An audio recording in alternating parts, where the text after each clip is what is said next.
তারেক রহমানের মনোনয়নপত্র বৈধ ঘোষণা। জারার মনোনয়ন বাতিল। আমরা থানা পুড়িয়েছি, এসআইকে জ্বালিয়ে দিয়েছি, বৈষম্য বিরোধী নেতা। মোড়েলগঞ্জে নবজাগরণ সামাজিক সংগঠনের উদ্যোগে শীতবস্ত্র বিতরণ। শালিকায় জাতীয় সমাজসেবা দিবস পালন। কলকাতার স্কোয়াড থেকে মুস্তাফিজকে বাদ দিতে বলল বিসিসিআই। দর্শক, শুনছিলেন দিনের খবরের প্রধান শিরোনাম, এবার বিস্তারিত। তার আগে আমাদের ইউটিউব চ্যানেল সাবস্ক্রাইব এবং সব খবর পেতে ফেসবুক পেজ ফলো করে রাখার পাশাপাশি ওয়েবসাইট ভিজিট করুন। বগুড়া ৬ আসনে বিএনপির ভারপ্রাপ্ত চেয়ারম্যান তারেক রহমানের মনোনয়নপত্র বৈধ ঘোষণা করেছে জেলা প্রশাসক ও রিটার্নিং কর্মকর্তা। শনিবার সকাল 10টা 25 মিনিটে তার মনোনয়নপত্রটি যাচাই বাছাই শেষে বৈধ ঘোষণা করা হয়।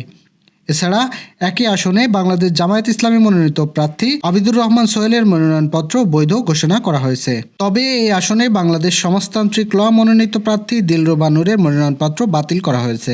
রিটার্নিং কর্মকর্তার কার্যালয় সূত্রে জানা গেছে, আয়কর রিটার্ন জমা না দেওয়ায় তার মনোনয়নপত্র বাতিল করা হয়।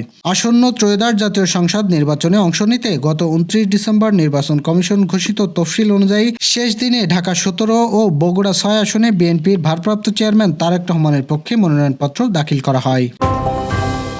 ঢাকা ৯ শারদীয় আসনে স্বতন্ত্র প্রার্থী ও এনসিপির সাবেক নেত্রী ডাক্তার তাসনিম জারার মনোনয়ন বাতিল করা হয়েছে।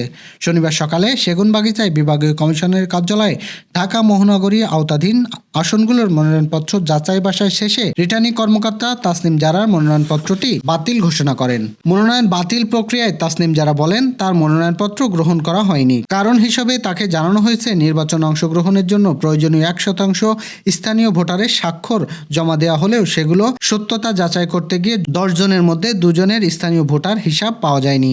তিনি বলেন, আমরা সবসময় স্বচ্ছ রাজনীতিতে বিশ্বাস করি। জনগণের কাছ থেকে আমরা অনেক ভালোবাসা পেয়েছি। আমি এই সিদ্ধান্তকে চ্যালেঞ্জ হিসাবে গ্রহণ করছি। তাসনিম জারা আরও বলেন, মনোনয়ন বাতিলের বিরুদ্ধে উচ্চ আদালতে আপিল করবেন এবং এ বিষয়ে আপিলের কার্যক্রম ইতিমধ্যেই শুরু হয়েছে।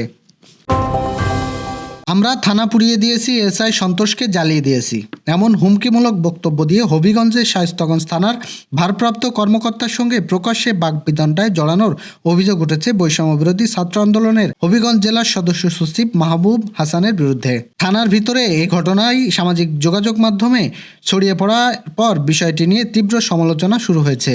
ঘটনাটি ঘটে শুক্রবার দুপুর শায়েস্তাগঞ্জ থানায়। পরে ছড়িয়ে পড়া ভিডিওতে দেখা যায়, থানার ভিতরে ওসির সঙ্গে তর্কে এক পর্যায়ে মাহাদি হাসান নিজেকে বৈষম্য বিরোধী আন্দোলনের নেতা দাবি করে অতীতের সহিংস ঘটনা উল্লেখ করে হুমকিমূলক বক্তব্য দেন। ভিডিওতে মাহাদি হাসানকে বলতে শোনা যায়, আমরা আন্দোলন করে গভর্নমেন্টকে রিফর্ম করেছি, এই জায়গায় প্রশাসন আমাদের লোক। আপনি আমাদের ছেলেকে গ্রেপ্তার করে নিয়ে এসেছেন, আমাদের সঙ্গে বাকবিতণ্ডা করছেন, এখন বলছেন আন্দোলনকারী হয়েছেন তো কি হয়েছে? আমাদের ওইখানে 17 জন শহীদ হয়েছে। আমরা বানিয়াচং থানা পুড়িয়ে দিয়েছিলাম, এসআই সন্তোষকে জ্বালিয়ে দিয়েছিলাম। আপনি এসেছেন ঠিক আছে, কিন্তু কোন সাহসে এই কথা বললেন জানতে চাই।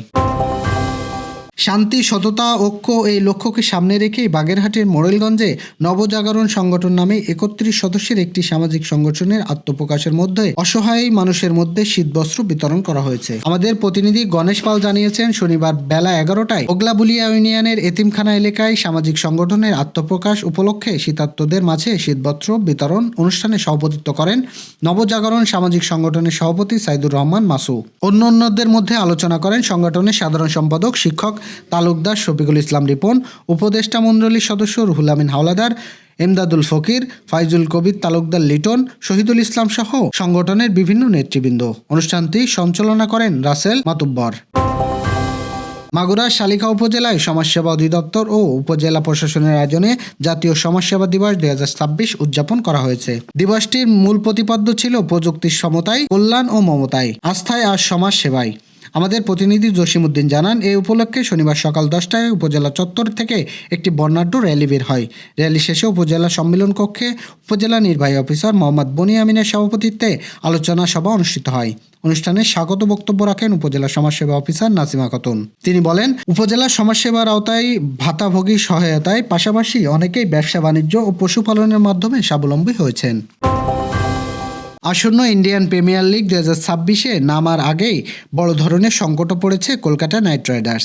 বাংলাদেশের তারকা পেসার মুস্তাফিজুর রহমানকে স্কোয়াড থেকে বাদ দেওয়ার জন্য ফ্র্যাঞ্চাইজিকে নির্দেশ দিয়েছেন ভারতীয় ক্রিকেট বোর্ড। ফলে নিলামে রেকর্ড মূল্যে দাম পেলেও এবারে আসরে মাঠে নামা হচ্ছে না ফিজের। শনিবার বিসিসিআই সচিব দেবজিৎ সাইকির বিষয়টি নিশ্চিত করেছেন। বার্তা সংস্থা এএনএসআইকে দেওয়া এক বিবৃতিতে তিনি জানান, বর্তমান সামগ্রিক পরিস্থিতি পক্ষানুতিক বিবেচনা করেই বোর্ড এই সিদ্ধান্ত নিয়েছেন। বিসিসিআই ইতিপূর্বে কেকেআর কর্তৃপক্ষকে আনুষ্ঠানিকভাবে জানিয়ে দিয়েছেন মুস্তাফিজকে আর দলে রাখা সম্ভব নয়। বিবৃতিতে দেবজিৎ সাইকিয়া আরও বলেন, সাম্প্রতিক সময়ে বিভিন্ন ঘটনার প্রেক্ষাপটে বোর্ড মনে করছে এই মুহূর্তে মুস্তাফিজকে সরিয়ে নেওয়াই সঠিক সিদ্ধান্ত। এই ছিল দুপুরের আয়োজন। রাতের খবর দেখার আমন্ত্রণ রইল। সেই সঙ্গে এতক্ষণ সাথে থাকার জন্য ধন্যবাদ।